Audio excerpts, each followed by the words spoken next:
నమస్తే Avadhani. Fourth city దానికోసం ముఖ్యమంత్రి రేవంత్ రెడ్డి చేస్తున్న ప్రయత్నము, దాని వేస్తున్న విమర్శలు. అలా ఫోర్త్ సిటీ ఎప్పటికి కంప్లీట్ అవుతుంది, ఏమిటి? దీని మీద చాలా క్వశ్చన్స్ ఉన్నాయి. సరే, బీఆర్ఎస్ వాళ్ళు ఇదేదో లోకల్, ఇది గ్లోబల్ ప్రచారం చేసేదానికి చాలా కామెంట్స్ చేశారు. అసలు ఒక సిటీని డెవలప్ చేయడం ఎంత కష్టం, దానికి ఎంత ప్రయత్నం కావాలి, ఏమిటి అనేది హైటెక్ సిటీ విషయంలో మనం చూసాం. ఖచ్చితంగా ఏదైనా కొత్తది చేస్తున్నప్పుడు you have to give some hype.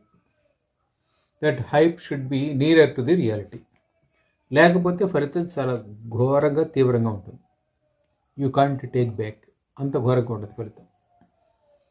మనం హైటెక్ సిటీ, నాకు తెలిసి హైదరాబాద్ డెవలప్మెంట్ అంటే వెస్ట్ సైడ్ ఆఫ్ హైదరాబాద్, హైటెక్ City and later parts.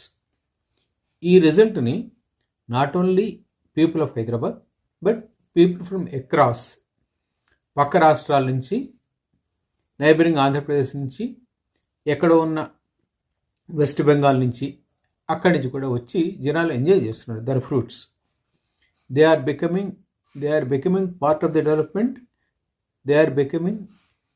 They are enjoying the fruits of development. రెండు కూడా ఇక్కడ పనిచేస్తున్నారు, తదనుగుణంగా వాళ్ళకి రెవెన్యూ వస్తుంది. ఎక్కడి నుంచి? మీకు ఐటీ సెక్టర్లో హై రెవెన్యూస్ తెచ్చుకునే వాళ్ళ దగ్గర నుంచి, మీకు ప్లంబర్స్ గానో ఇంకోటి గానో పనిచేసే వాళ్ళ వరకు అందరూ they are enjoying these fruits irrespective of places. వాళ్ళు ఎక్కడి నుంచి అయినా రానండి, హైటెక్ సిటీ హైదరాబాద్ వాళ్ళని ఆదరిస్తుంది. కానీ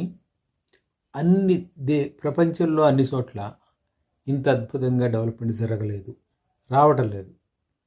and okay, let us wait and see what happens. But surely ఇదంతా ఎందుకు వచ్చిందంటే, in the proposed development of fourth city అసలు ఎట్లా జరుగుతుంది, ఏమిటి అని నెట్లో సెర్చ్ చేస్తే I had came across ghost cities in China, a ghost city in Malaysia and 2 abandoned projects in Australia. ఇవన్నీ కూడా చాలా అద్భుతమైన ప్రణాళికలతో తయారు చేసిన పట్టణాలు. అండ్ వీటన్నిటి మీద కలిపి పెట్టిన ఖర్చు సుమారుగా 1,00,000 కోట్లు. ఇమాజిన్, 1,00,000 crores బడ్జెట్, 1,00,000 crores ఖర్చు పెట్టారు. అండ్ చాలా పట్టణాలు ఇప్పటికి కూడా కంప్లీట్ కాలేదు. ఎంత ఇది అంటే దే బికమ్, అంటే locally they are being called as ghost cities. ఎందుకంటే